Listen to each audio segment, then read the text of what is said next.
ځان زه په دې ګلستان ته نور کتلی نه شم.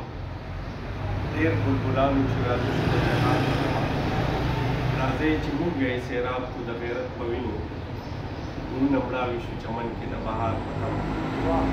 دا نشید دا زموږ سره د پروفیسر ډاکټر احسان الله اظهار تخلیق و د هغې شعرونه د هغې نه موږ چې آغاز وکړو.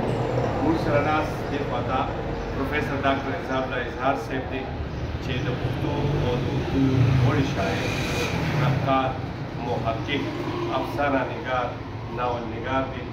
او نن به موږ چې کلام وایو نو د کلام لپاره موږ سره خاص محمد ډاکټر محمد حیات فضل صاحب دی چې دی خپله د پښتو او د اردو افسانه نګار، نقاد دی، محقق دی او ډېر ښه شاعر دی.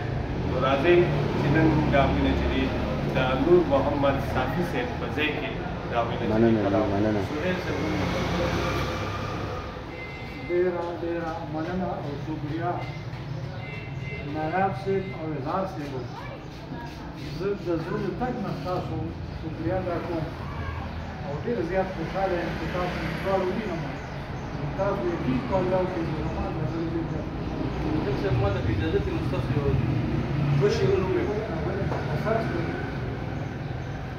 زما د یار محمد حیات فضل صاحب ډېر عالمگیر شعرونه دی. چېرته چې د یار تصور نه سوا هېڅ نه وي، ځان ته به د مینې یو جهان داسې پیدا کړي. ډېر ښه جي چې د یار د تصور نه سوا هېڅ نه وي، ځان ته به د مینې یو جهان داسې پیدا کړمه. مړ به دې بدله کړي اشنا وایي بیا را نه شي، دا له به بچم کې